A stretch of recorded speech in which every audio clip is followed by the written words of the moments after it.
just like that, they buy it.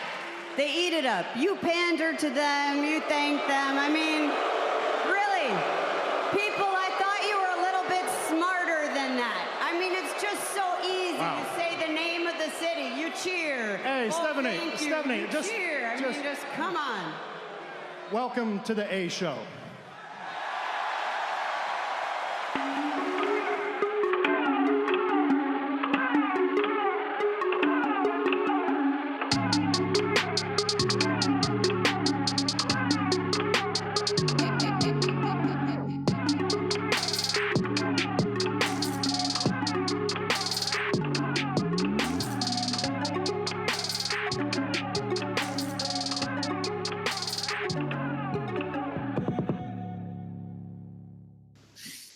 Hello, and welcome back to the A Show with the Kings of Pro Wrestling Podcasts. I am Justin, here with Meelz. It is the 90th episode of the A Show. Stop. I can't believe it. Oh my God, we're gonna do this every episode, and every episode feels monumental. I can't wait till we get to episode 101, and this feels all new again. Oh my God, every episode is like, we're inching closer to death. Then we'll be on the road to 150. I know, right? Fuck. What is that about? Either way, yes, it is episode 90 of the A Show. I'm doing great. First of all, how are you doing? I know you usually ask me how I'm doing. How are you doing, Justin? Man, we are recovering from, not we, but I am recovering from last week's RNC Cookout, 7666 Cookout. Super successful. I want to thank all of my RNC brothers that came out for the weekend. We had a blast in LA. We went out to Hollywood. We ate lots of food. We joked each other. Cyrus did some embarrassing things. Just a lot of things happened. Very on brand. I love it. I had a great time. Like I was just telling Meelz, I'm kind of recovering because we like stayed up and we were just ripping and running the whole weekend. And I was like, man, like I gotta like go hard. Like when people come visit, you have to go hard. You have to do all the stuff that you wouldn't normally do. So I did a lot of stuff that I wouldn't normally do. And I'm back to my regular life. I'm kind of bummed out that everybody's gone, but it's not forever. It's just for a while. So had a blast. I had a blast. That's good. I couldn't make it. Obviously, money and things. But I'm glad everyone had a great time. Everyone looked like they had a great time. I was happy. I was there in spirit, maybe. I don't know. You were definitely there in spirit. There was a moment where we were in Roscoe's Chicken and Waffles where I believe Jeff said, what if Meelz walked through that door right now? And I looked, I'm telling you, ask everybody that was there. My head went to the door. And I was like, if Meelz shows up right now, I swear to God, I'll start crying. Like I started getting mad emotional for a second. Oh my God! I was like, that's just how much that's how much I love you, Meelz, because that would have been a big surprise for me. It'll happen one day. Right. Not at a Roscoe's Chicken and Waffles. I'm sure. I'm 90% sure of it, but it will definitely happen one day. But we also have a very special guest on the line, someone that we become close to in our group chats and just wrestling and just all type of. He is the numero uno Bailey fan that I know. I don't want to say that's like your only like main like description type of deal because it's not like on your like business card or anything. I mean, it might be. Who knows? But the man who has. Geez, it might be giving Stack Eye Greg a run for his money at this point, huh? Mm-hmm. The man with the stats, the man with the analytics, the man who has accurately been tracking and profoundly giving us information on what's been going on in WWE. We have Chris Novak on the line.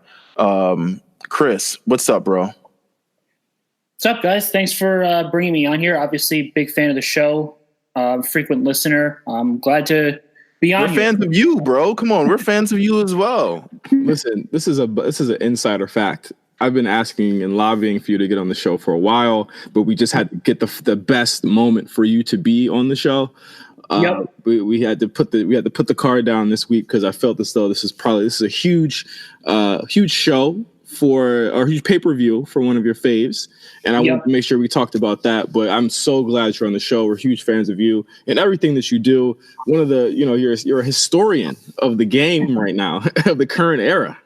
Yep.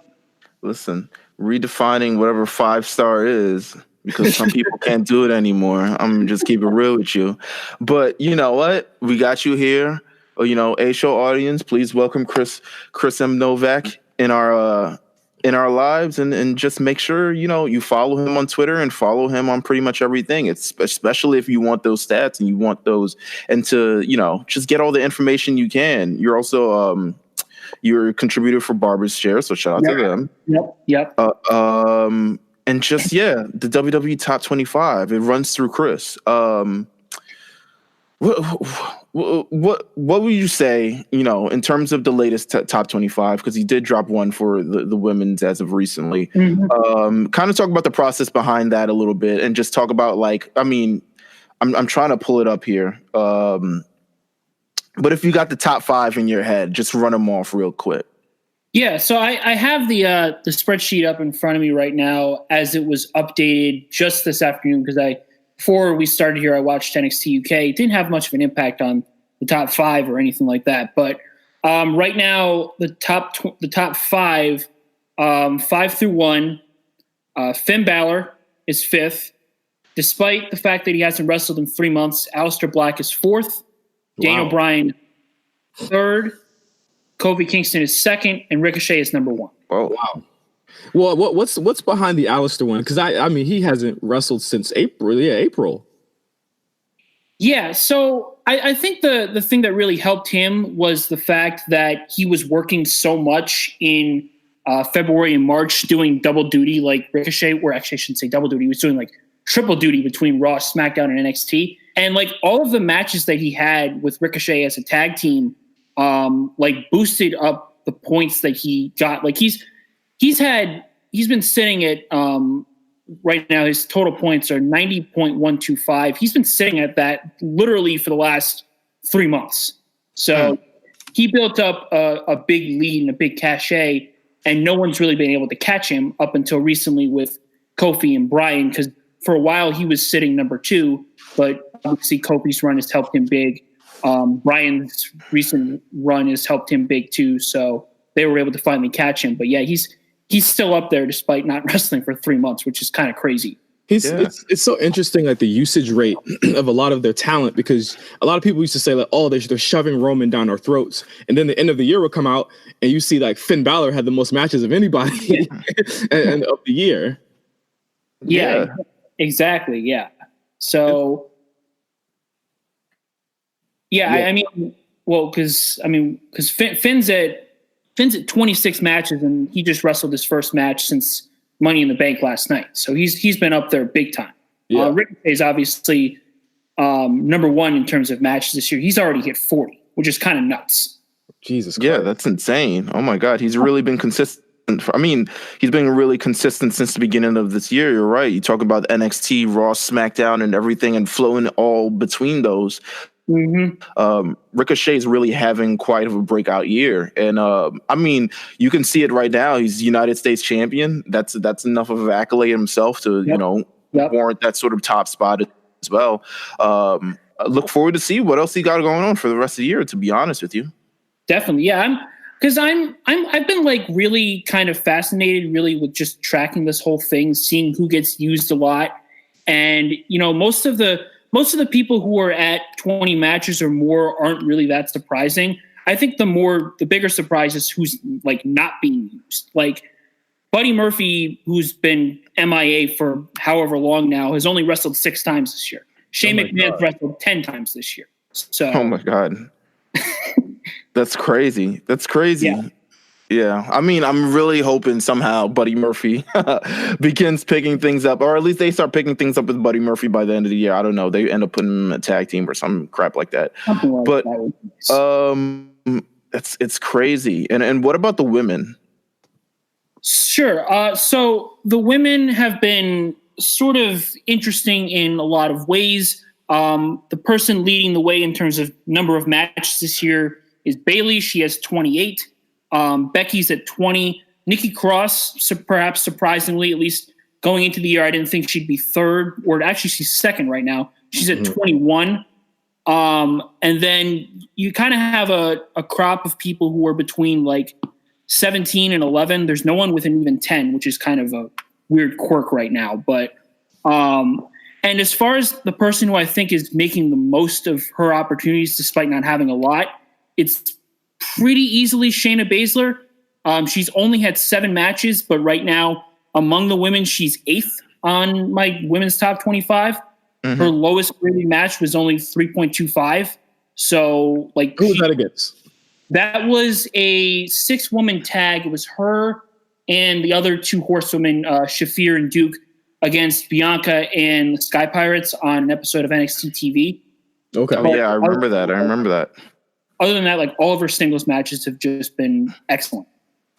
Man, I love talking stats and analytics. I think it's great. It definitely, 100%. It tells a different story that perhaps that we don't. It's weird because in the NBA, a lot of people run with analytics, but even in the NBA, it kind of tells a story that the movement on court, you can still, the analytics are one thing, but they don't tell the story of like a little bit of the effort on court and stuff like that. But when you talk about professional wrestling, it's really kind of the numbers that help kind of bring things in perspective, because we would have never in our wildest minds believed that, damn, Ricochet has had 40 matches already this year. That's insane between all 3 shows. And Bayley is the top runner. And when you think that she's been on Raw, she's been on SmackDown, she was on both shows this week. She's going to be on another show coming up this Sunday. She's really stacking it up, and she's really proving to be one of the most hardest working women in WWE right now. So it's kind of insane. It tells you definitely another story. I think we should start getting into the show and getting No Holds Barred, because we have a major show this week. I mean, we're going to continue with the hot takes. We're going to continue with No Holds Barred, and we got to run through this WWE Extreme Rules card. Yeah. First up on No Holds Barred, and we could just kind of just like run through these really quick because we have a lot of stuff to get to this week. WWE is returning to the Madison Square Garden this fall for Raw and SmackDown tapings. I saw someone on Twitter say that Madison Square Garden came back with their tails between their legs after their ROH New Japan show. Yeah, I mean, maybe. You know what? You know what's crazy about this? I always felt like ever since the Barclays Center came into play, WWE has just decided to book their talent there. I think it costs less to book shows at the Barclays Center than it does at MSG. Mm-hmm. So we haven't had a true MSG like major show. There've been plenty of house shows, and the house shows over the last decade or so, when they're at MSG, they're great. You get like the first time. I think the last time I went to a house show at MSG, AJ Styles defeated Kevin Owens for the United States Championship. Yeah. And that happened off camera. And that's a title change that never usually happens. But we've had major like spectacles, like we'll have a Brock Lesnar match or we'll have a Undertaker match. And it's kind of interesting to see how they're going to do it for the actual television shows, because MSG is still considered like one of WWE's home. It's the Mecca. It's where so much history has been made, and for them to go back, it's interesting. Yeah, I think it's really cool that it's tapings, and they're happening on the 9th and 10th, or I think the 10th and the 11th, I believe, of September. Mm-hmm. I think it's interesting that they're tapings, but I would imagine. I mean, this is a month from the Fox show. But I mean, like, if there's something big that's going to happen, I wouldn't do it on SmackDown. I'd do it on Raw. I think SmackDown should be in a holding period post SmackDown or post SummerSlam until October. Well, yeah. In terms of which show I would rather probably go to, it would probably end up being Raw. And it's not that I don't love SmackDown, but it's just I feel like Raw, MSG, it's just history, and it's just they're gonna pull out the sort of the big guns for this entire thing. In terms of doing it for, in terms of just like other things for SmackDown, I'm not fully sure. Yeah, not really sure about it at all. Next up, Carl Anderson and Luke Gallows, the club, signed a lucrative deal and re-signed with the WWE. I think we saw this coming. As far as the past 3 weeks have shown you. Like they're obviously being pushed again. I think the same thing happened when the Revival resigned. Same thing happened when Maria and Mike resigned. Like these guys and these women get repushed after they get the contract. Again, I mean, I'm not upset at this. They have been saying that New Japan and AEW was interested, but I don't think that was a viable destination for either of them, considering how how much of a layoff AEW gets. They barely ever work. Like, they seemingly aren't doing much. And New Japan, of course, like, Carl Anderson has 4 kids. He just had another one. There's no way he was going back to New Japan to do what he's got to do. And I mean, they get to stick with AJ Styles. I'm all for this. I mean, they don't blow the world away, in my opinion. Like, I'm not interested. Like, I don't, clamor to watch a match with these two. But as far as being an auxiliary act next to a AJ Styles or a Finn Balor, they serve their purpose.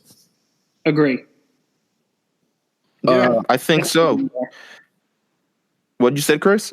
No, I was saying I definitely agree with what Justin was saying, that they may not set the world on fire in the tag division, but as an aside with AJ, they definitely fill their roles really well. 100%. I mean, I like them just because I think the tag team division in the WWE still needs a lot of work. Yeah. And like you said, it definitely is an auxiliary player, but they're an experienced tag team and they add a little bit of legitimacy, to the division as well. I'm hoping, at least in this sort of new era with the Paul Heymans and the Eric Bischoffs coming into play, that they at least, make it a little bit of an aside for tag team wrestling. It feels like we haven't, besides what's going on SmackDown, I don't know what's going on Raw, because the Usos revival feud they're on TV one week, they're off TV next week, and there's no really, thread between the missing weeks. So it just is what it is. But, I would love to see a much more focus on tag team wrestling, and hopefully we get that, in the future, especially with these guys signing in. We have a Sasha Banks Watch for this week. It's been a while. It's been a couple weeks. It's boss time, apparently. It's boss time. I can hear Chris literally breaking glass. I can hear him right now. But this week, Sasha went to Japan to hang out with Meiko Satomura and a bunch of other Joshi stars. She's been training with them. I guess she just showed up with her bag and said, "Let me train." Did she show up with all right, so here's the thing. Did she show up with the WWE or not? They were recently in Japan. She's in Japan. Did she show up with the WWE or not? That's the question that I have on my mind, because it makes no sense for her to just decide on a whim, I'm going to fly to Japan a week after everyone comes back. And, these Instagram photos could just be dated. I don't really, be anything like that. But what do you guys think? Do you think she was with the WWE when she was over there? Or do you think this is like, I'm just going to Japan to train with Meiko Satomura and all this other stuff? It's too odd. For her to, she essentially showed up a week after they left. Yeah, or at least these photos are being a week after they left. Yeah, I'm sure she's, it's just coincidence that she showed up that week. But she obviously knows when they're going to have tours. I'm pretty sure she's still talking to Bailey. It does look extra petty, wouldn't you say, Chris? Yeah, it does look a little petty, just based on how she's portraying it, and like you guys said, like, a week after she suddenly shows up in Japan. Like, it would be a hell of a coincidence. I'm not sure if she showed up with them or just was there kind of on the side, but it wouldn't really surprise me if she did just show up there a week after. She's not numb to it. She knows what's going on, but I'm not buying that. I don't think anyone would bother taking a 12 to 18 hour flight for no reason, just to show up in Japan all after the fact, just to train. Unless you're like looking at other companies in terms of where to work at. Meiko did work with WWE. She does have an ongoing relationship with them. It's been said she's going to return this year at some capacity at some point. It's possible. I think she was there with the E. She has her wig on, or at least dyed her hair back. Her hair is dyed purple again. Yes, her hair is dyed purple again. So it makes me think that she was at least with it. That's her E look. That's not her, her Instagram, I'm subtle, not sure what's going on in my life, black hair type of deal. She had her E look on. I feel like she was definitely there with the E. Which lines up with a lot of other rumors that are going on with Sasha Banks right now. And I feel like she's just posting the photos all after the fact because, that's just what Sasha Banks does. I don't know. Continuing on with the Sasha Banks Watch, speaking of, piggybacking essentially what off Meelz just said, her return seems to be imminent and within the next 2 weeks. In fact, she was advertised, or for the first time in a very long time, she's been advertised for Raw in 2 weeks. So, I mean, we could possibly be seeing her after Extreme Rules and right before SummerSlam, which to me would make a lot of sense considering coming out of the main event or one of the main events of Extreme Rules. Becky Lynch is obviously going to need a dance partner, and there are literally 0 on Raw right now. Oof. Or. Well, I'll say this to add on to the fact there was also, I don't know if this could be Photoshop. I don't know what the kids are doing these days. Oh, wow. But she was also highlighted on the SummerSlam poster as well. Yes. The SummerSlam poster that was released. I'm not sure if that's Photoshop. People get crazy these days with the Photoshop. It looks realistic, but she is promoted for SummerSlam. You say Becky, and we've been talking about Becky, but is there a chance that maybe even, you get a rivalry once again with Bayley? Chris, please. I personally hope not. And that's the only reason I say that is just because I think that at this point in time, it's best if they are separate.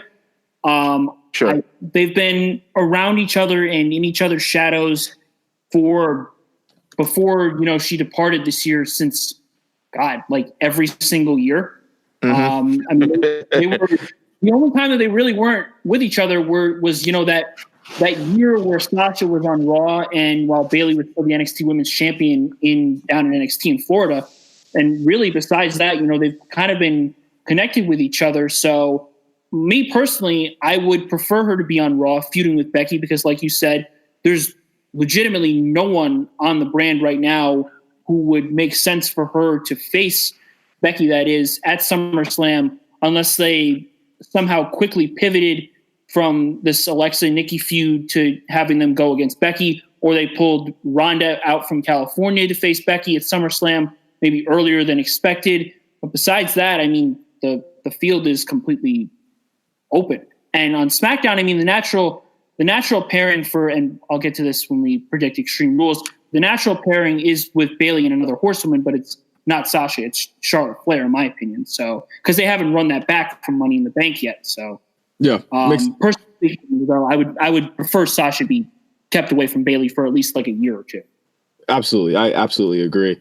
And that's Sasha Banks Watch for this week. Next up on No Holds Barred, this just happened this morning. I have very little to say about it other than like these two are fucking punks. Joey Janela and Enzo Amore got into a fight at a Blink-182 concert last night. Enzo woke up very early this morning, or at least on my side of the world, early this morning, talking shit to Joey Janela. They went back and forth, and then a video came out of Enzo stepping to Joey, both of them looking as though they don't want to fight each other at all. Mm-hmm. But Joey looking the most scared of the two because he was backing up while Enzo was going towards In this rare situation, Joey was the professional wrestler actually smaller than Enzo, which is incredibly rare in most situations because Enzo has definitely been, he's been characterized as the smaller man in wrestling, but he genuinely is. God, this fight at the Blink-182 concert. Can Mark Hoppus just come on? He just have one show, and it's not just Blink-182. It was Blink-182 and Lil Wayne. So you kind of know, one was on one side of the audience. Enzo was like, "Yo, I came for Wayne, bro," and Joey Janela's like, all the small things. That's my jam. I remember that from grade school. Big fan of Take Off Your Pants and Jacket, eh? Yeah. Oh my God! So they got to squaring up. Not a good look for Joey Janela, to be honest with you. No, not at all. He looks like a punk. You look like, I don't know if they were. You know what? I don't even want to give any country to them. They should have fought if they really wanted to fight. But he looks like a complete punk. It's just sad. It's just not good. Chris, is that how white people fight? Most of the time, perhaps. I think the funniest thing about this was the description, because I found out about this because Fightful Select sent me an email last night, and it said they learned that a series of Enzo Amore tweets to Joey Janela were brought on by quote the worst fist fight ever that happened between the two tonight. Oh my God! And he was right. Yeah. It wasn't even a fight. It was like an encounter. I've seen scarier things in the Pokemon game. Like Like it was just like, yo, you saw, an Enzo Amore in the tall grass. I think I'll run. But like, I feel like just in general, you would love to see Enzo Amore in actual news for something actually reputable. But man, since the genesis of this show, for the 90 episodes of this show that we've had, we've really had nothing good to say about Enzo Amore. No, never. And, so I don't know. One's got a job and doesn't. I don't know. I don't know what to say. One's got to go to work on Saturday. The other guy's just out. She's probably gonna show up to Evolve in a Inspector Gadget coat. Ooh. You reminded me that there is an Evolve show this weekend. Yes, there is an Evolve show this weekend. But speaking of shows, I guess we could touch on that in a bit. Me and you watched different shows this weekend, Meelz. Yes. I'm just gonna be honest with you. How'd you know? I watched one show. Okay. And you watched another show that you said you were going to watch, and you did. I'm glad that you watched it. I made an attempt to watch G1, but none of my streams ended up working until probably the end of it, and then I was just like, I don't want to watch it anymore. So I made an attempt, but I was just like, never mind. So I'm good. Chris, did you watch G1? Did you watch G1 or Slammiversary? I watched Slammiversary. I did not watch G1. Okay, so I'll run through G1 really quickly. Okay. G1 in Dallas, very empty arena. Let's keep it 100. True. Very empty. They're trying the best they can, is all I can say. Very light. I'll just give a run through of the tournament matches because that's what I watch. Because usually on G1, I only watch the tournament matches. Ospreay Archer, really great match. Started smelling itself a little bit too much toward the end. Too many near falls. I think Ospreay took way too much offense, and he was just like, to a point where it's like, okay, this is unrealistic that he's kicking out of all of this shit. But I thought Lance Archer is the most interesting that he had ever been. Sonata versus Zack Sabre Jr. did nothing for me. I thought it was very boring in the first stretch. Didn't need to be that long. I thought a 10-minute match could have sufficed for this match. But I thought it was really solid. Kenta versus Kota Ibushi. Yeah, Kenta, the old Kenta, eh? The old Kenta's back. Apparently, he got a win over Kota Ibushi. Ibushi, who is working through an ankle injury right now, also seemed hobbled during this match. It seemed like the match was going at about half the speed of a normal Ibushi match, and this goes to say, like, even in the Naito matches, they move a little bit faster than this. But he was obviously giving time for Kenta to catch up to what was going on. I thought it looked like a Kenta WWE match. I'm not gonna lie to you here. There were a lot more kicks than thrown than he usually does. A lot more harder style. But I mean, overall, I thought it was just a solid match. I think Ibushi tried, but I think that this is the type of style we're going to see from Kenta. It's going to be very interesting to see his Tanahashi and Okada matches, I will say, because again, if Tanahashi at this point doesn't have anyone to work off of, I don't think that's going to be a great match because Tanahashi himself is perpetually injured as well. So I have no clue. And the Okada match, that's probably going to go the full 30. I don't know. So we'll see. The main event was Okada versus Tanahashi, part 3000. I kind of sleepwalked through this. It was pretty much the same match, but a lot quicker. I did enjoy it, though. I gave it 4 stars. Okada won the match and gained his own 2 points there. But all in all, it was a solid show. Nothing super mind-blowing, but that was the G1 in Dallas. And, of course, I had to watch that because the G show is coming up with myself and Cyrus. As for Slammiversary, Meelz, Chris, how did you guys feel about that show? I didn't get a chance to watch. Chris, go ahead, man. I thought it was fine. I was turned off by the booking decision in the main event.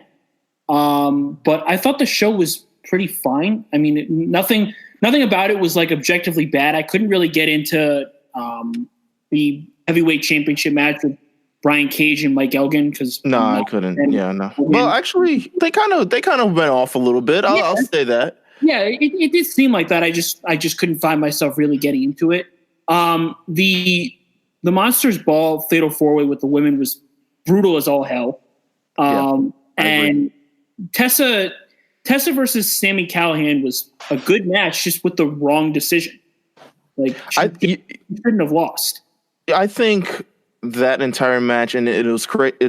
I mean, they're promoting its history, the first ever main event in a gender match in North America, which is, or actually the United States. I don't say North America. I don't know what they're doing down in Mexico. But I thought it was a great effort, at least in terms of just making this sort of. I don't know if they are going to invite this type of action a lot more, like a lot of intergender matches. But for what it was, I thought it was incredible, and I thought it told a great story. Yeah. I also agree with Chris that the ending, not really, especially considering if they're in a moment where they're touting history is being made. This is the opportunity that you kind of run with, right? And then you can kind of even build off Sami Callihan a little bit more as terms of just like he lost. Now he's making up all these type of excuses, et cetera, all these type of things, and it's kind of etched in his career. And you give Tessa Blanchard, who you really want to promote as a big star, especially if considering you're putting in the main event, you give her a nice, healthy win. Now, I read some reports that they're trying to do, the backwards booking decision where they want to have Tessa lose because they don't want to, get her reactions like Roman Reigns or something. And I'm like, what? I don't know if that was real, but the logic of it just didn't make sense to me. If it was real or if it wasn't real, I was like, not get Roman Reigns reactions. Like, there's no the booking decision for that should have just been Tessa won, and you would have had a great moment, and you would have. I'm pretty sure more publications would have picked that up, other than just a man just beat a woman down incredibly, all this brutally. You would have got way more attention if Tessa won. Yeah. So yeah, I agree with Chris. That booking decision was kind of weird, albeit the effort that both those two put in, I thought was just off the charts. The near falls, the moves and everything like that, like they really didn't really slip up too many times. Other matches on the card, I think that triple threat tag team match that people were anticipating ended up getting called off a little bit early because who got injured? Was it one of the I think it was Rascals? Santana. Yeah. Yeah, Santana. Yeah, they got injured during the match and wasn't able to continue. So I thought that was a match that had a great pace going, and it kind of ended a little bit earlier than we thought. The Eddie Edwards and Killer Cross match, I wasn't really like, meh. Moose versus Rob Van Dam. Yikes! I'm interested in finding out how you guys felt about that one. Well, that was go ahead. That was a dud. Yeah. RVD had like one of the worst frog splash attempts I think I've ever seen. Poor guy, he's way past his prime, but I mean that's what you would come to expect. That match did not hit well with me at all, though. No, it to me it doesn't hit well because this is a character, RVD, who we always thought, and I was talking about it when we were discussing a little bit earlier. Rob Van Dam in 2002 is one of the best wrestlers on the earth. He's one of the most dynamic. He's he's really one of a kind performer, at least in that sort of format. But as wrestling has changed, the sort of offense that he done has become a lot less special. Now, he was always, to me, ahead of the pack in terms of just the ECW crowd and the ECW folks like the Tommy Dreamers, the Sabus, the Sandmans, and the people who kind of run back on the circuit. But now he's really kind of blended into that sort of mold, considering for the last 20 years, he's been legitimately the same person. Yep. And the only difference between now and what he was then is that he looks a lot less in shape than he does before.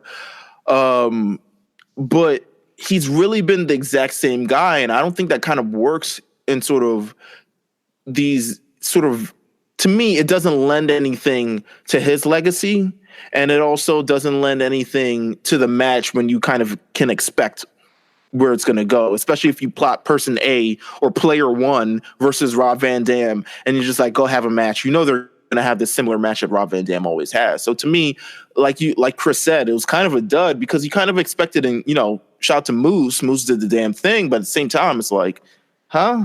Like, what's going on? And also, Moose's character, I'm not fully. The whole robe thing, the larger than life thing, I think it's a little bit played out in 2019. Agreed. Professional wrestling, but the Fatal 4-Way Monsters Ball, incredible.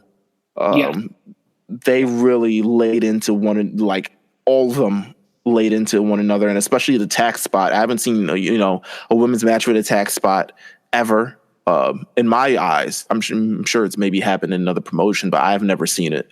I think Candice LeRae was into that in like PWG and stuff like that. I think she did it. It was a great fatal 4-way match, and with a great ending. And I can't say much more about that. And the Rich Swann versus Johnny Impact match, I think I didn't really watch it, to be honest with you.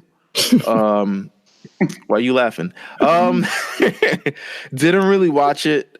I'm interested in kind of the story they're trying to tell with Rich Swann. I'm interested in kind of where they're going to go with this. I think they're kind of building up this type of thing that's just, I'm not sure where you go with this, considering his history and all this other stuff. If you bring up his Wikipedia profile, you know what I'm talking about. What is the story? What is it? What's the story? I don't know. No, the story, I mean, it's kind of like this redemption story type of deal, right? Like he's been sort of shut out from, all these other things, and now he's being built up, and now he's like returning back to his former glory. And part of that story was winning the X Division Championship. And it's like, that's cool and that's good and all, but like, I still don't believe it. And also, I wasn't really into this match. I wasn't really into this match. Also, Johnny Impact, another person who's been doing the same thing for the last God knows how long. Yeah, it's a decade. His Impact contract is apparently up. Yep. Yeah. So I think he's probably going to AEW. That would be my. It could be AEW. He has a. Should he? Yeah, he should go to New Japan. He's kind of, they'll push maybe it's not a little too stiff for him in New Japan. Not really. How many people in New Japan are stiff now? There's Ibushi. That's true. There's Naito. There's Ishii, who he'll probably face like twice a year. That's it. There's nobody really. Like a lot of New Japan is like American or overseas talent now. Interesting. I feel like probably if I had to pick where he's probably going to go, I'd say definitely. I don't know if he wants to go back to the schedule of WWE, but he has a lot of friends in the WWE still. I doubt he'd have to. Like, I mean, a lot of people aren't even on the shows a lot of the time. Like, they're not being used. So I doubt he'd have to do that grueling schedule like fucking Ricochet does. Yeah, I mean, well, in terms of just matches, but you still got to show up to the show. Like maybe not house shows, but you still got to show up to Raw and SmackDown, but it is what it is. But he's got a lot of friends in WWE. Miz, Ziggler, Hawkins, Ryder. Actually, I don't know if Hawkins, definitely Ryder. But he's got a lot of friends in WWE. I could see himself ending back up there for at least one more run at whatever is going on. But yeah, I mean, and the Brian Cage, Michael Elgin match, it was what it was. I thought they went off for at least heavyweights. I was like, oh, they're kind of going off. Like, they're kind of going at it. And then we got the surprise by the masked thick man, whose contract has apparently not expired yet, but, mask guy. They don't give a shit. They don't at all. WWE is just like, what? You were in Dallas? You weren't backstage? Like, we're okay. All right. I mean, if he was there. But yeah, that's Slammiversary.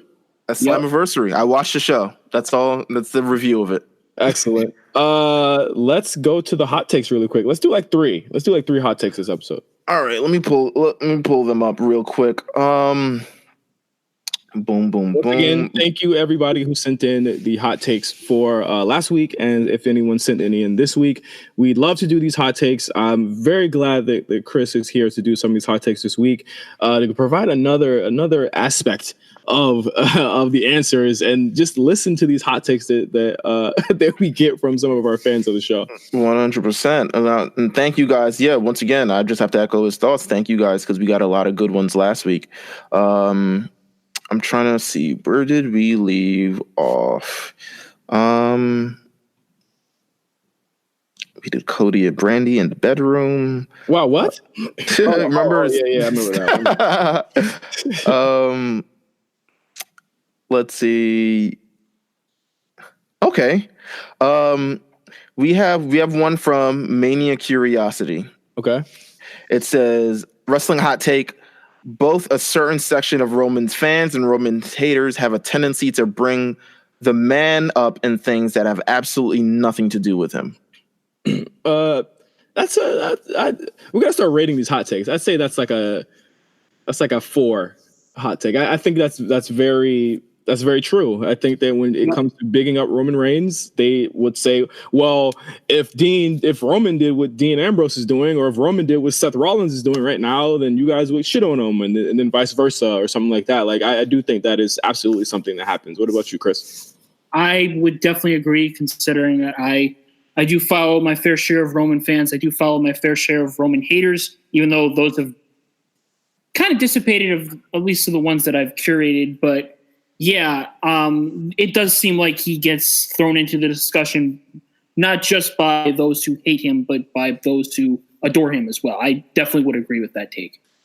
Yeah, I mean, I think he's in a lot of conversation. I mean, when you're the man, you're throwing in a lot of conversation, and it was something that happened with Cena as well. Cena was also thrown into a lot of conversation when he was on top of, like, if Cena did this or Cena did that, or all these other things.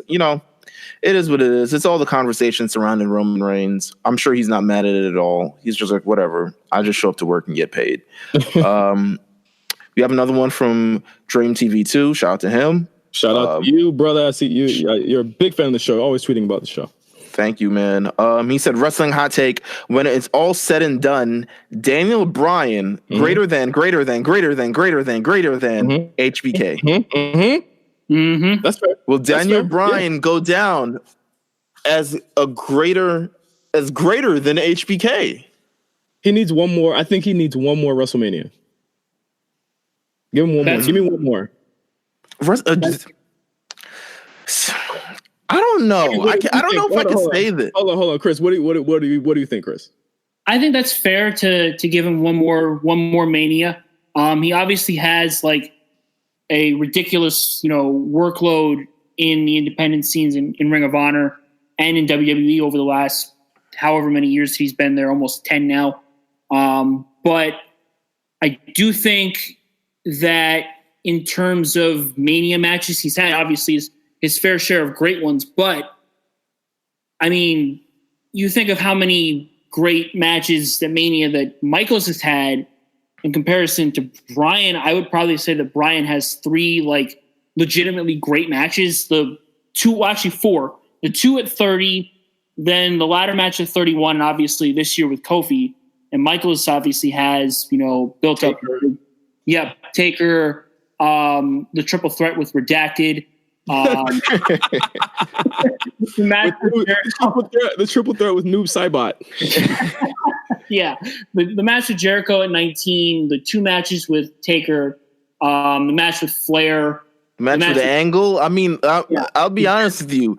I don't think it's like a hot take, but I think it's a hot take. I don't think that's actually true. When it's all said and done, because I think Daniel Bryan is fantastic. Don't get me wrong, Bryan. Give him one more, Meelz. Give him one more. Daniel Bryan, but I mean, I'm looking at it from the aspect of, and I can only say this because Daniel Bryan's career isn't over, and we'll know maybe in 2 years or so, 2.5 years when if he ever decides to hang it up when his contract expires. It actually might be less than that. It might be 1 year or 2. But Shawn Michaels, just for the amount of work that he's done over the period that he did it in, and just being able to maintain and always on top, also bringing up, I don't know if I would, the closest I would say is like they're equal. I don't know if I would put greater than. When it's said and done. Shawn Michaels is iconic, man. Bryan got at least another good 4 years in him. This is true. I mean, I'm sure Daniel Bryan can actually, can he wrestle longer than that? He's been pretty straight. If he continues with the schedule he's doing now, he can definitely wrestle for another 4 years. I think Bryan's one of the few people that they actually let go crazy at Manias. They let him do pretty much whatever he wants to do at WrestleMania. I think when you have that type of leeway, you're able to do those Shawn Michaels-like matches. And I think that if you give him another like really good, solid singles match at Mania, which looking at every year that he's been around, even when he hasn't been hurt, he's been given a marquee match. So I think give him one more. I mean, he's got the feel-good one when he returned with Shane. He's got the one with Kofi. He's got every single one's memorable in their own way. So I think even the 18-second one, even the 18th. I mean, it made him. If you want to keep it 100, it made him. This is true. This is true. So I mean, it's a different career trajectory than the 18-second one equal to the Shawn Michaels WrestleMania 10 ladder match. It's a different trajectory, Meelz. Like it's a different time. No, I'm not saying that they're different. I'm just bringing that up. In terms of just making a character, I could see both of those matches kind of holding up against one another. That kind of defined Shawn Michaels as a showstopper. That defined Daniel Bryan as the underdog. Just two career-defining matches with both completely different ways they were carried out. Yeah. I don't know. I kind of still, to me, HBK is kind of really, his career is just, and I can say this because his career is over. So it's just different. I'd have to wait till Daniel Bryan's career is over. His career is over until the Saudi prince is like, hey, don't you want to wrestle Braun Strowman or some shit like that? Oh, right. Until WWE gets in a contract with, Japan and then, New Japan and Daniel Bryan is on the first thing smoking back in the ring. Like everybody got a price. Everybody got something enticing to them. Last hot take. We got this one from 06 John Cena. Okay. Wow. Oh shit. 06 John Cena. He's bringing the trouble. We're all about to lose. That's a pretty strong John Cena. Yeah. NXT's booking is very repetitive and the storylines are so simple to the point where a 45-second video package can explain 2 months worth of story. It's the in-ring action strictly that sells the product. Some of the characters and gimmicks are good, but only work in the realm of NXT and will get stale once they hit the main roster. Now, I think the first half of this is a scorching hot take, and then the second half of this is just telling us what we've already seen already. But yeah, I mean, talk about the first part. NXT's booking is repetitive, and the storylines are so simple to the point where a 45-second video package can explain 2 months worth of feud. Chris, go ahead. Repetitive? I don't know. Repetitive. Go ahead.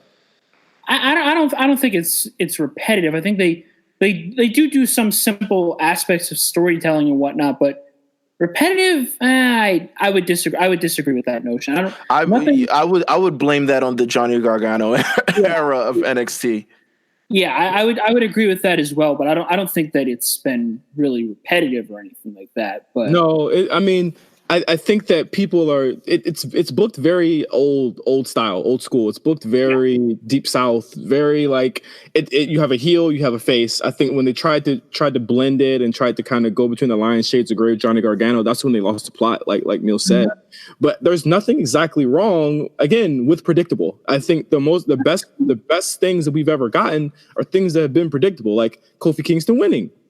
Predictable, but we still love it because of the way that they got there. I think NXT and their in-ring is just a portion of the storytelling that they're telling. People have to remember that these are this is a different style than WWE, and of course that is a gift and a curse. Obviously, it's a curse when they go to the main roster.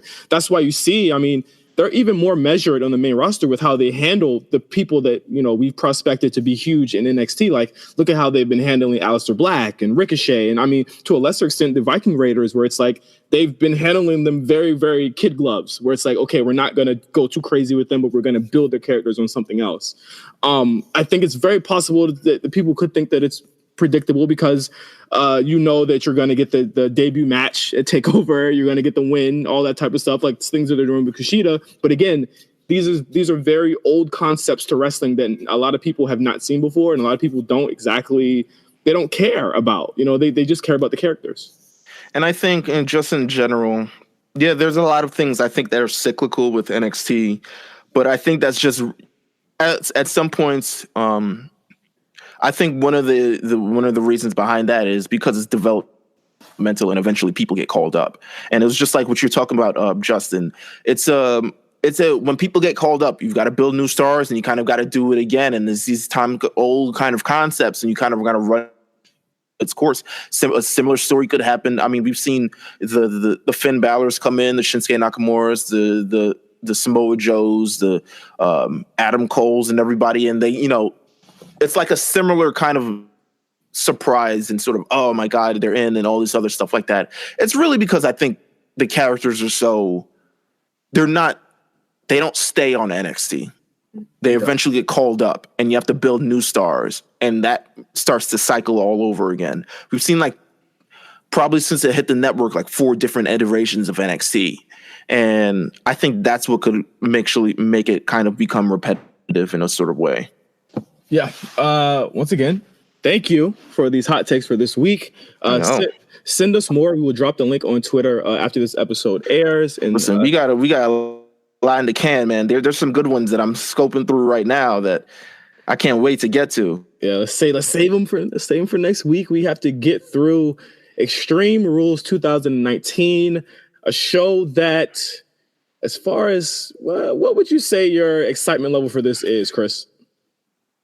Honestly, the card is pretty loaded, so I'm looking forward to this show. I mean, there's some good matches, some with really high potential for me.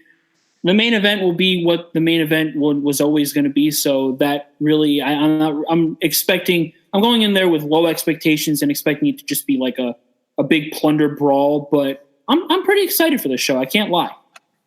I mean, same. I think it's a pretty loaded card. We're seeing a lot of first-time matches. We're seeing a lot of matches that are good, but we're going to get, again. And we're seeing a lot of, again, up and down this card, if they do what they did last month at Stomping Grounds, I think we're in for another, like, show of the year contender here. Like, I think it's going to be an extremely solid show. But let's start off with our predictions. First up, WWE Raw Tag Team titles, The Revival versus the Usos. This has been a feud that's been bubbling for, I want to say, 2.5 months at this point. And I'll chalk this up to the Saudi show kind of messing up the timing of this match actually happening. But there have been so many things that have happened between these two since the Usos came to Raw. And we finally get to see this match kind of get blown off or begin here with the tag titles at stake with the Usos and the Revival. We haven't had a lot of matches between these two. I think this is going to be fucking great. I'll go ahead and put my first prediction down. I think the Usos should win this. I think that it's time for them to get the Raw titles because I really want to see the Viking Raiders get in the mix here, and I think that they've been building them up to get there. Oof. In terms of who I should think, I definitely think the Usos should win this match. It'll be a little bit sad for the Revival. They got what they wanted. Yeah, but I mean, they've got what they've wanted before, but like. They wouldn't have, to me, they haven't had a true, like, proper run. You know what I'm saying? Like, a lot of their run has been sort of stop-start, and it kind of depends on, like, what they're doing with the tag division this week. And a lot of their characters more recently have been based of they're like, they're like second-tier henchmen for Shane McMahon. Like, they're like the guys below Elias right now. Wow. But, yeah, I mean, not everybody. They're gonna kill you online for that. Well, they'll be all right. But I think this match will be incredible. If they give it time, and that's all I can. I wish there was a stipulation for this match. If there was any match on this card, I wish there was a stipulation for this match. I think it could have used one to freshen it up a little bit. With a Uzi hot on a pole match? Nah, I would have gone with tables match. Oh, there's too much chance for fuckery there. Yeah. Table matches are the fuckery matches. Yeah, but well, I don't know. I feel like a tables match, we haven't seen a good one, and if there's any two teams that could provide a good one, especially considering the in-ring psychology, the in-ring mind of the Revival, and just the high-flying, sort of reckless sort of, aspect of the Usos, I think they could have provided a good tables match at least. Something to kind of revive that. But we're going to get what we're getting anyway. The Revival versus the Usos is going to be off the charts anyway. What do you think, Chris? Well, the baby faces stood tall on Raw when Usos teamed up with the Miz against the Revival and Elias. So that booking logic would suggest that the Revival will retain on Sunday. I'm going to stick with that. I think they retain a little bit nefariously, sets up something for SummerSlam. Usos win there, and then they pivot to Viking Raiders and Usos for the fall. I love that we're also not calling the Viking Raiders by their actual name. It's Viking Experience, but I really like the Viking Raiders. I don't know why they changed it. It's not the Viking Raiders again. Viking Experience. Oh God. Which is the name of their finisher too, which is even stupider. Oh God. All right. Well, next up, a match that, and this is a match. No, they're the Viking Raiders. They're the Viking Raiders. They are, yeah. Okay. Yeah, I thought I was wrong. So wait, they changed it from the Experience to. They changed it from the Experience to the Viking Raiders. Yeah, it was kind of like a half dealsies type of deal. I still like the name. This next match runs into a problem that I'm seeing with a lot of the extreme quote unquote matches on the show, whereas there could be a lot of run over as far as spots. With a lot of these matches, you have the Braun Strowman Bobby Lashley last man standing match, which again should be fucking incredible. If their match on Raw 2 weeks ago is any indication, I think it'll be a really great match. But I'm very concerned about where they position this match, and if they have it. I'm a big fan of long going threads and shows where like the match should realistically, if it's last man standing, have it go all over during the show. But with this, it's like, is this the backstage match that they do, or is this another match that they do in front of the fans? I'm very interested in where they position this match, especially how long they give it. I don't think they can realistically give this like a 15-minute runtime, especially with the way that Braun Strowman matches are constructed. But I do think that Bobby Lashley has looked fucking phenomenal here. I think that they are setting him up potentially for a big match at SummerSlam. So I would say that you have him beat Braun Strowman here to get his payback for what he did to him on Raw 2 weeks ago, and have him go on to someone of a higher stature on SummerSlam. I'm not sure who that would be at this point, but I do think they're setting Bobby up for someone very, very big in the near future.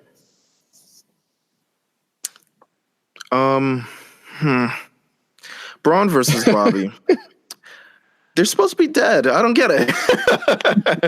Like crushed pelvis, all this. To me, what they did at that show was like a cool write-off thing, but then to see them back in like a week and a half is kind of weird.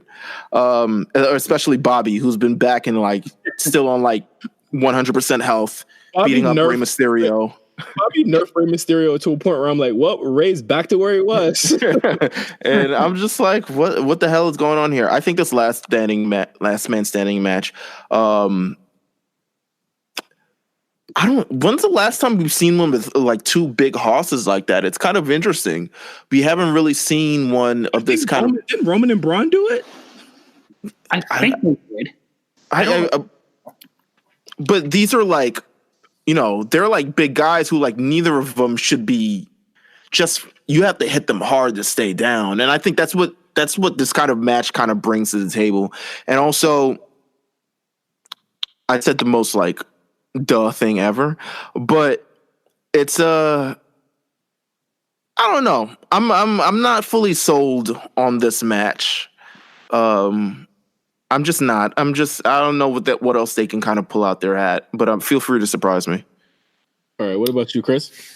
It's funny, Justin, that you said that you think that they're teeing Bobby up for something bigger, because I do think that the winner of this match is going to be positioned to face Seth at SummerSlam for the Universal Championship, because I don't think they're going, despite teasing like all the time that Brock's going to go after the title. I don't think that they're going to do that, because I still think he's going to cash in on Kofi.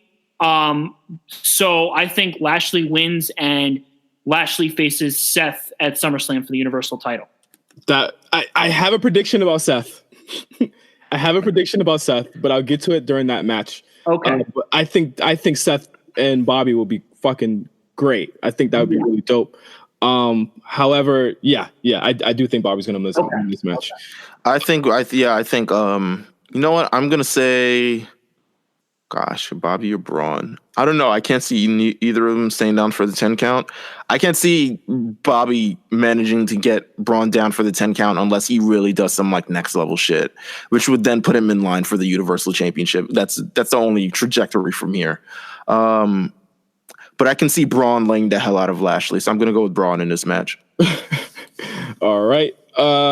Next match, WWE United States Championship, Ricochet versus AJ Styles. We have seen this match 2 weeks in a row within the last 3 weeks.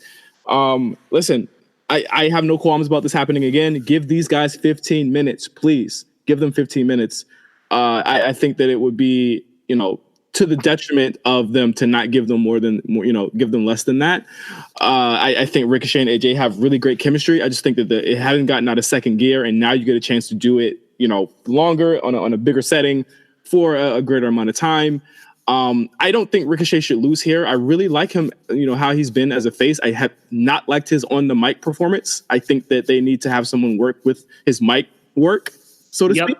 I think he is absolutely terrible on the mic, and that is what kills it for him as a babyface. I almost feel like he should be a heel because he's this really handsome guy, really buff guy, really ladies love him. Why is he not a heel where he's just talking shit about people all the time, how he's better than everyone? I almost feel like when he's on the mic, it's not natural to him to be a babyface. So it's kind of weird for him to go against super heel AJ Styles. But again, AJ can, he realistically can make a really good babyface out of this if he gives him a Roman Reigns Extreme Rules-esque performance here. Yeah. That's what I'm hoping will happen. I do think Ricochet will win, but I don't think the feud will be over. Really? I think Ricochet is kind of a dork, but he's pretty good. He's pretty good, and I think in terms of just a babyface, and getting people to get behind him, I can't see. I mean, people will want to hate anything, but I can't see people growing to hate Ricochet. He's kind of a dork. But Ricochet versus AJ Styles, I wish we didn't see this match 2 weeks in a row. That's probably my only thing about this, is that I wish we didn't see it because I would have loved to see the first time, Styles versus Ricochet, first time ever. But I understand what they had to do to sort of sell this match, and it was actually a pretty good program. I just wish we didn't see the match. Mm-hmm. But who do you think is winning? Who do I think is winning? I'm gonna give it to Ricochet. Okay. I think Ricochet's taking home the United States Championship. I don't think it's right now that it's good to take it off of him. What about you, Chris? It will be nice to see this match get hopefully 10 plus minutes, around 15, uninterrupted with no convoluted BS getting in the way, Styles telling the club to go to the back or a false finish just because they need to not wrestle during commercials. Yeah. I also think Ricochet wins, but this feud is definitely not over yet. I strangely enough, I do see a stipulation in SummerSlam between these two, but even though it should be on this show, I don't know. Yeah. Next up, highly anticipated match, Aleister Black versus Cesaro. Aleister Black, for the past 2 months, I have to give it to him here. He has put this program on his back. I think that he has cut really great promos. He's shown that he can talk. Now is the action part. I've always said this. He is a big time act that was kind of in a small pool in NXT. And that's why a lot of people certainly weren't feeling him as much as they could have in terms of his in-ring and how he spoke. And that's because NXT is just such a smaller presentation. But you put Aleister on a big stage like this, they've given him backstage promos. They've given him a cool looking chyron when he comes out.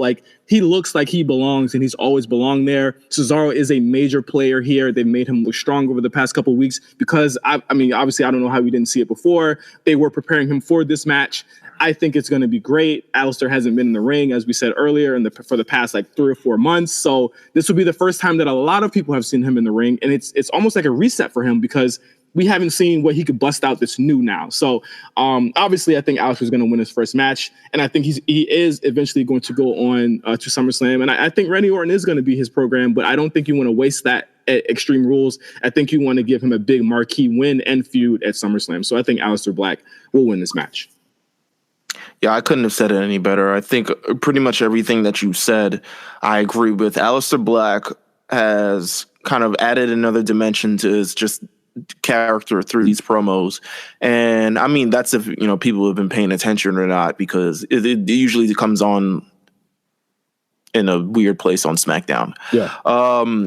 But I think he's added another wrinkle to it. I'm interested to see if this carries over to like, you know, when he steps from behind that sort of vignette thing and comes into the ring and starts cutting the promos there and having these interactions with all these other people. I'm wondering if it comes better into play on that. In terms of just Cesaro is just a great first opponent for anybody. Mm-hmm. Like it's like a first program, first thing.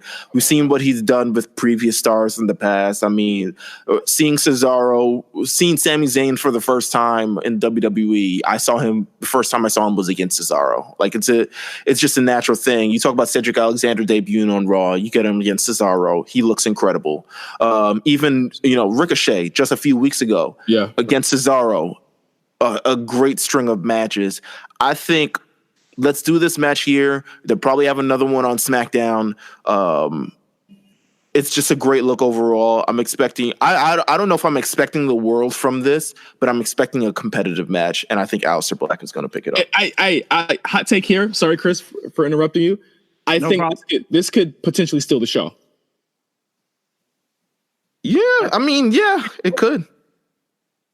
That's definitely reasonable. I think Aleister wins as well, but I will say I think that there's two ways that this match can go. Either it's a show stealer, or Aleister Black wins with one black mass in a matter of seconds. To put it there's no in between. That would be so fucking. You know how I rate those types of matches. Yeah. That will get 7 stars from me if it is that.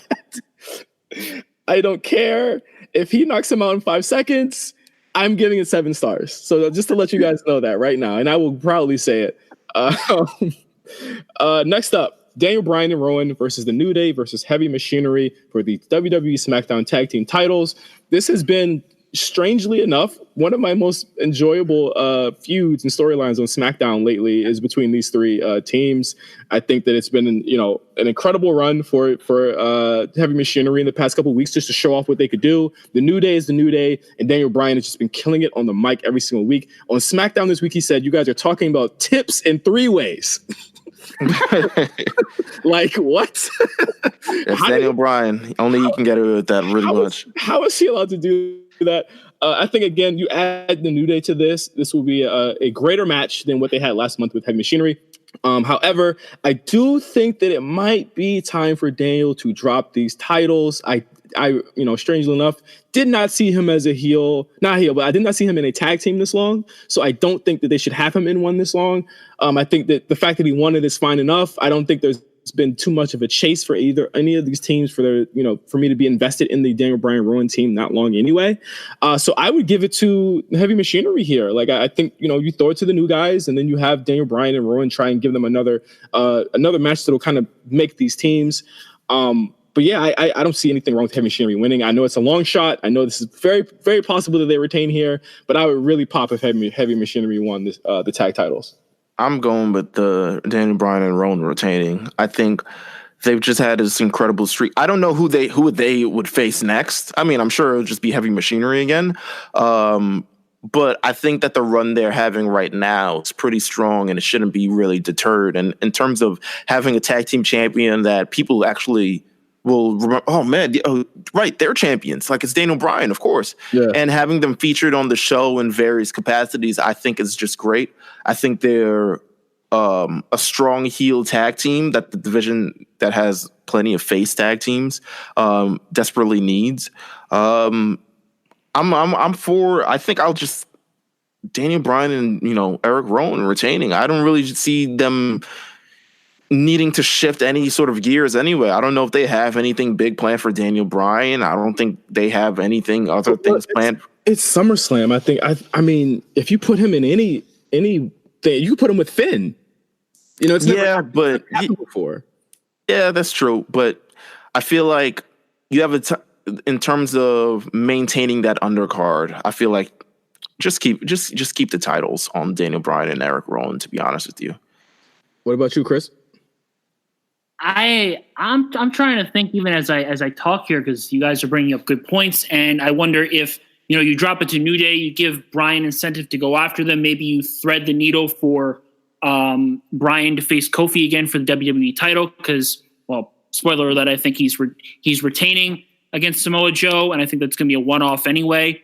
But yeah, I'll go with Bryan and Rowan retaining for the reasons that Meelz said. I mean, him giving that presence to the tag division really helps them out, and I think ultimately the titles could go into Heavy Machinery's hands. Maybe you string that along a bit more and get them over more than they are right now. They've been really delightful the past couple of weeks and months.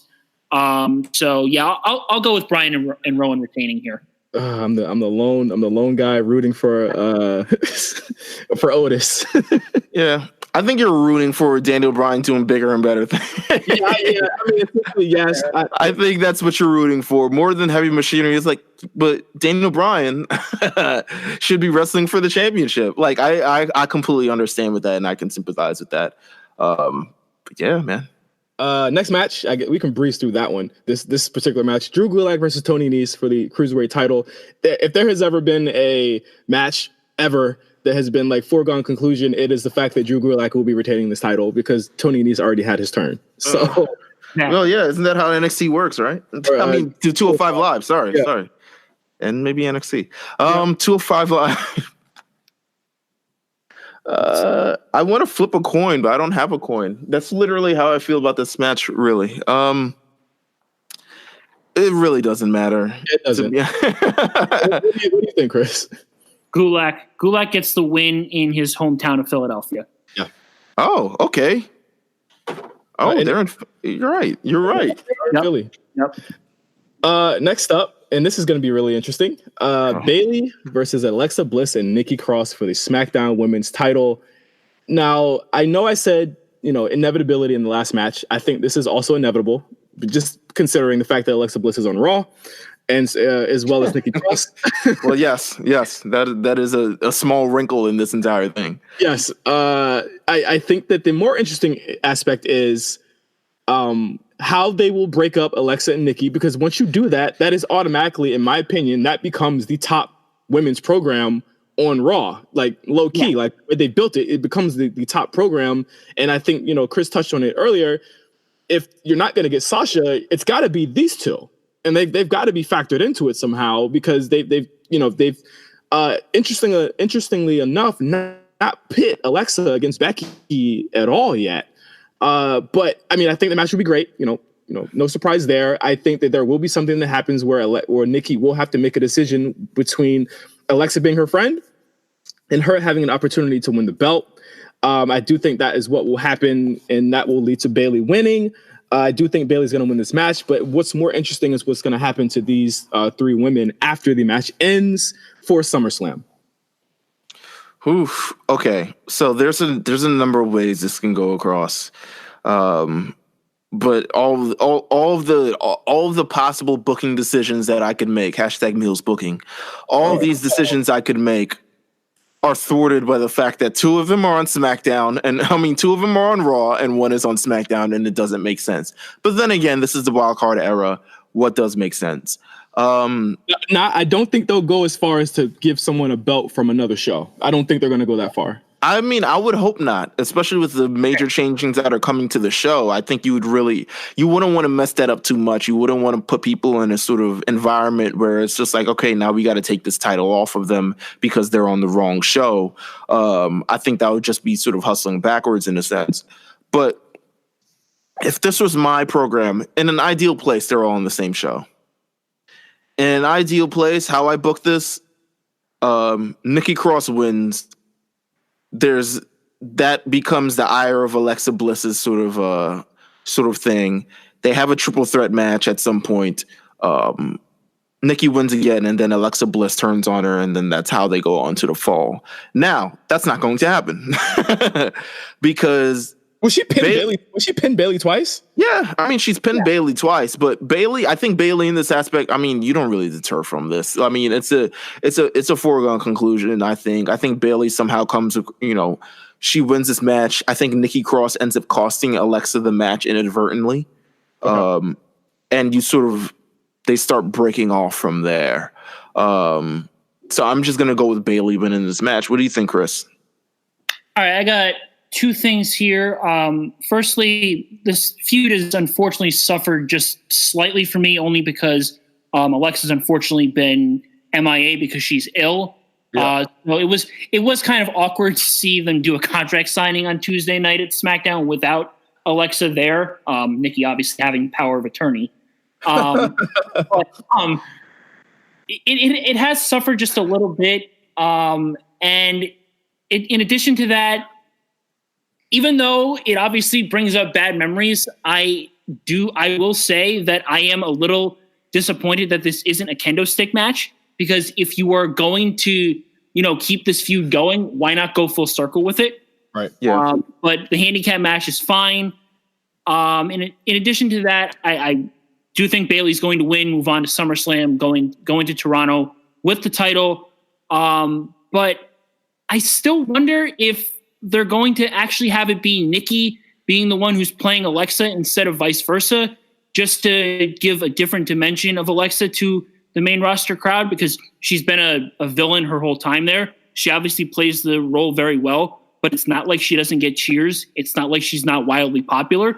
So I would wonder if they would have that twist be there, where it was actually Nikki who's the villain here and Alexa who finally got played, and you can get sympathy for her that way. Yeah, because they're playing like Bayley's been playing up, or the writing has been playing up that Nikki's the one that is, gullible and naive. That would be a crazy twist on that. That would be pretty good. That would be worth the price of it. I would love that, actually. Yeah, but yeah, I think Bayley's retaining just because, one, it makes the most sense, and two, like you guys said, two of these people are on Raw. They wouldn't have either of them win a SmackDown title. That leads me to SummerSlam. I think I've said this since she won the title, that Bayley Charlotte is the run back, essentially. Yeah. Yes. That's the final test for Bayley just to kind of solidify her title reign there. But I mean, with Becky, there's so many ways you can go here. Yes. You could do this triple threat with Becky, Alexa, and Nikki. You could do Becky and Alexa. You could do Becky and Sasha. But where does that leave Alexa and Nikki? There's so many things you can do on Raw here. But I think more than anything, that show needs those two back as soon as possible. Yes.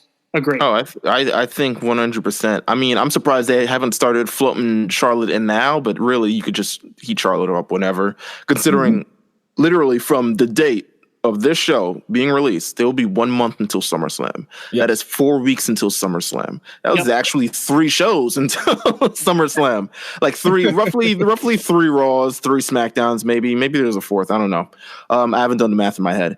But there's not that much time until SummerSlam. So this SummerSlam card is going to get pretty wrapped up pretty quickly.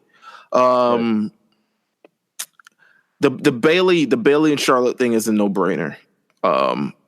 I think just even if you have Charlotte just attack Bayley after the match and just say, like, you thought it was over, but it's not. Bitch, you thought. Yeah, it's just one of those type of deals. You got that match going there. But it's just, we'll see what happens. We'll have to see what happens. I like Chris's story though. If it's actually Nikki who turns on Alexa, I think Alexa is actually due for a face turn. To be honest with you, she does get the cheers. I think she can be a reputable. All you have to do is kind of tweak her character, and she's marketable. Pink, blue. It'll be interesting to see. And then you establish another major heel on the Raw roster, which she kind of needs. Yes, because this Lacey Evans thing is getting kind of old. But go on. Next up, Kofi Kingston versus Samoa Joe. This one's interesting because, as we found out this week, Kofi Kingston is injured. So I can't see this match going very long. Poor Joe. Yeah, I know, every single time. Poor Joe. If it's not him, it's the opponent. And if it's not lasting long, then it's poor Joe. Okay.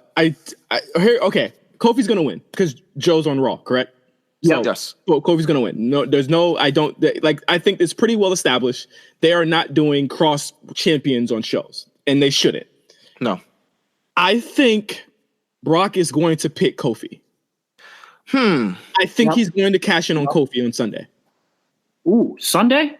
Yes. Paul said it on Raw that he's going to cash in on Sunday. True. I think you have Joe take him to whatever limit you can in a 9-minute match. and then you have Brock come out. He hasn't won the WWE title in a while. Because I mean, if Brock is your champion on SmackDown going into Fox, wouldn't your great first time, your great first show be Roman versus Brock? Yeah, man. On Fox? Brock ain't fighting on Friday. For the bag, he will. What do you I mean, to me, it's great for. It's great for SmackDown. I think at any point, I don't think we can say Brock isn't gonna do blank anymore. I think Brock is gonna absolutely do everything now. Brock has yet to have a match on TV, and they've been doing that for a reason. And I'm not saying Fox, like it's the first Fox show. This is true, but you can also have Brock just appear on Fox, which is probably what they might do anyway. In a title match? No title match. I don't think they're gonna even close to use Brock on any What do you pop a rating with on your first big show on Fox? What do you pop a rating with? Shit, I don't know, because it's on a Friday night. So I don't know. I don't know what would you do. People are not going to watch the first Fox SmackDown? I think honestly, if you have a WWE Championship match for SmackDown in the main event anyway, people are going to watch nonetheless. And it's Brock Lesnar and Roman Reigns. I think if you promote it, they're definitely going to watch if it's Brock Lesnar versus Roman Reigns, but I just don't think Brock Lesnar is going to be the person who I don't think Brock Lesnar will have a match on television. I don't think that's what he's been paid to do. I don't think that's in his contract. I think he has a limited amount of matches in his contract. I think that's it's been said he doesn't have match limits anymore. He has a straight up contract. From what I'm going there, I couldn't see them having an actual match on SmackDown. This is just from history telling me in the past. History said he couldn't win Money in the Bank either. For the last 8 years. But that wasn't a match on the show. That wasn't a match on SmackDown. He was advertised to be there. Yeah, but that wasn't a match on SmackDown. That's not the same thing as what I'm talking about. It's like I'm talking about having a match on SmackDown versus a match on pay-per-view. That's a real cynical way to think of it. It's not a cynical way. I'm going through what history was. I'm and I'm letting you know what it is. Like, history has not told me. Whether I'm yelling or not, it's just what I'm yelling me. No, but you're trying to. I'm telling you why I think the way I think. I understand why you think the way you think. I'm telling you what I'm. I understand. What I'm thinking is just based on history. Chris, what do you think? What, as it pertains to him wrestling on TV? Oh, as far as the match. I think Kofi's retaining. Kofi's definitely retaining. As it pertains to him getting cashed in on, I could definitely see it because, like I said, I do think that Brock will definitely cash in on Kofi and take his title. I just obviously wonder, like, when is it going to happen? Like, will it happen on Sunday? Will it happen at SummerSlam? I don't know, but I'm definitely thinking that they're pulling our legs really by having, everyone think, oh yeah, he's going to definitely cash in on Seth. But if Kofi needs time off, I think you have Brock destroy him and then do Brock Kofi at SummerSlam, because there's literally no one else. There's no one else for Kofi. Yeah. Sure. I would love, don't get me wrong, I would love Brock and Kofi at SummerSlam. I 100% would love that. Ending the fairy tale is the story. And that's what you've been waiting for, hasn't it? That's what this is all about. No, I think that's a good story. When we get to the match, I'll give because I don't think he's going to cash it on Kofi. I think he's going to cash it on the other guy. All right, I don't think they're going back to the well. Anyway, Undertaker, Roman Reigns versus Shane McMahon and Drew McIntyre. No holds barred. I'm wondering where this is going to be factored in as well. It's the same. It's the same match as an Extreme Rules match. Bruh, I'm like, yo, is this closing the show? That's what I was thinking. I was like, is this closing the show? If there's no cash, if no cashing goes on, this is probably going to end up closing the show, right? Well, I think that you could still cash in on somebody in the middle of the show. Yeah, I mean, yeah, I guess you could. But it was sort of, you would lose especially in Philly, I think you would lose people wouldn't be as excited for this match if you cashed in before and then had this end the show. Like, look at the matches, like Last Man Standing, No Holds Barred, Extreme Rules matches. They're pretty much kind of the same match, but with different stipulations here. Like, yeah, I think this match will close the show, just considering how big it is, and it's in Philly. Philly's a hard crowd to kind of it's been notably, referred to as a hard crowd to sort of get over. And I don't think a Seth Rollins, Becky Lynch, Baron Corbin, Lacey Evans match is going to do the deed. So I could see this match actually closing the show.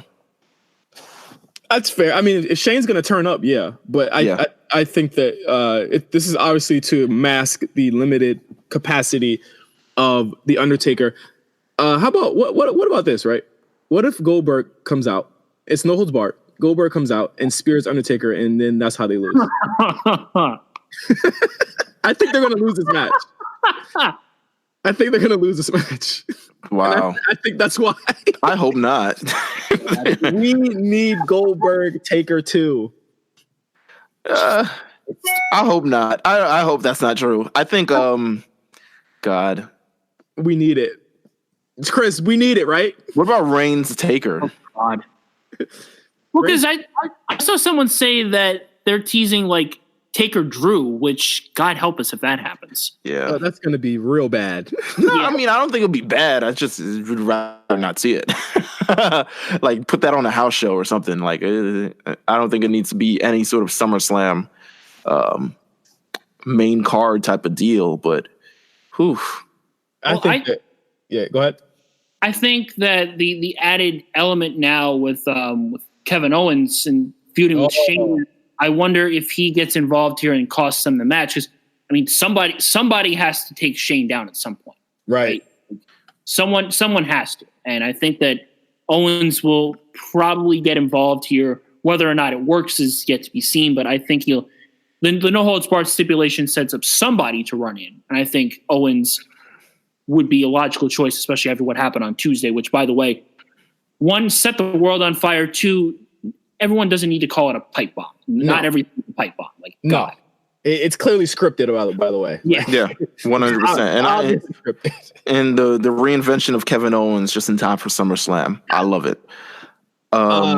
Lastly, last match, which I thought was going to main event until this match got called. Winner take all Extreme Rules match. Don't know how this works. Once again, there are 3 stipulations here that are the same match. Seth Rollins and Becky Lynch versus Baron Corbin and Lacey Evans. Can we please, God, get Baron Corbin, take him down a notch, make him go for the 24/7 title, and have Lacey Evans wherever Sarah Logan is. I am very tired of this foursome at this point. I think Rollins and Becky are going to win. I think it's obvious. It's obvious. I'm glad that the stipulation is also if they don't win, they'll never get another chance. Thank you, God. That means that they are definitely going down to the upper mid or the mid card after this. Thank you. It should be crazy, I guess. I don't know what this is going to look like, but I'm sure that Seth is going to will his way to a great match like he always does. And I think they're going to win. The verdict's out on if there's going to be a cash in, because if they do Seth Rollins and Brock Lesnar again, we've seen it so many times. Exactly. I don't know. I don't know here. What do you think, Chris? I think Seth and Becky winning is probably the easiest call of the night because they're not having Baron and Lacey go into SummerSlam as the Universal or Raw Women's Champions. God help us if they do. Like you said, this will get them away from this scene, which both of them need it. I feel like I'm better. I'm less harsher on Lacey than some, but this has been going on now for like 3 months. Enough is enough. They need to get somebody new in the scene. Like we said, the potential is there for Alexa and Nikki and a host of anyone else. This to me is the easiest call of the night. Seth and Becky are definitely winning. I think if this closes the show, we could potentially see a cash in. Now, whether the cash in will be successful or the cash in will actually happen, I think it'll be teased. In terms of if they go with the cash in, then it happens and blah, blah, blah. I could see it. It's an Extreme Rules match. It is what it is. I think, gosh, I don't want to tell you how I'd book this because my booking is weird for this. But Seth Rollins and Becky Lynch will absolutely win this match. I think probably the most entertaining or the most enticing thing about this match will be sort of the interactions between the men and the women in this match. Considering both titles are on the line, that means there's a possibility for Lacey Evans to lose the match, which Seth Rollins will interfere. And if Becky Lynch is on her way to winning the match, Baron Corbin will interfere, and possibly vice versa for the men. If it looks like Baron Corbin's going to win, you're going to see Becky Lynch really get heated up. It'll be interesting to me if they decided to go with the, attempted cash in on this, because you would kind of have Brock Lesnar, in the ring with Seth Rollins. You'd have Becky Lynch, another major star, kind of like hovering around the sides. You could kind of intertwine that a little bit. Maybe like, Brock Lesnar tries to go cash in, Becky Lynch, sneaks in with a low blow and they run off real quickly, and you pop the crowd huge for that, because it's the first time Brock has had any interaction with women. That's how I would kind of book it, but it's kind of weird. I don't know. I don't know if Brock would ever take a low blow from Becky Lynch, to be honest with you. I was actually gonna point out, like, if they do an attempted cash in, do you think that they would have like Becky like step up to Brock, or at least like stare? I think so. I thought that would be cool. Like the man stepping up to Brock. I agree.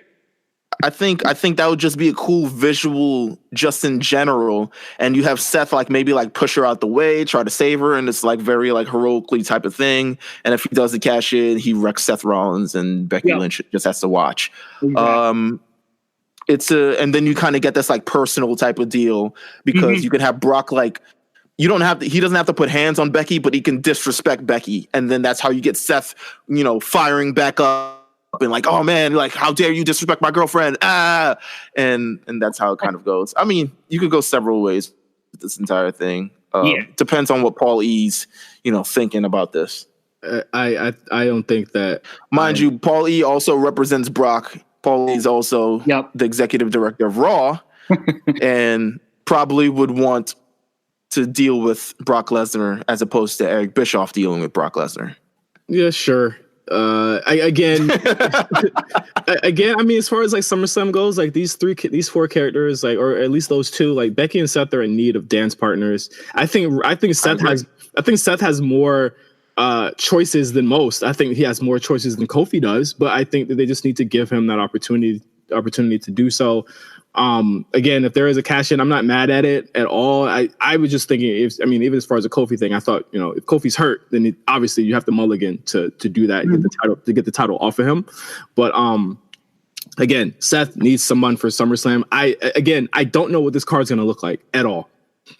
We're 4 weeks away. I still have no clue what it's gonna look like. 100%. It should be a good time in Toronto.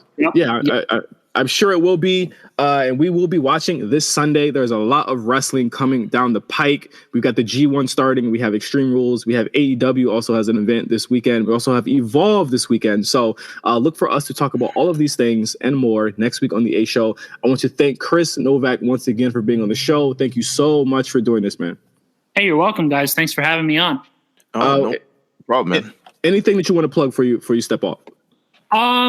Just head over to barbersharedigital.com to read all of my top 25 content. Listen to the Ruthless Aggression podcast. It comes out pretty much once every weekend. I think Saturdays are usually the days that it comes out because we record on Fridays. And follow me on Twitter at Chris M. Novak. That's CHRIS MNOVAK.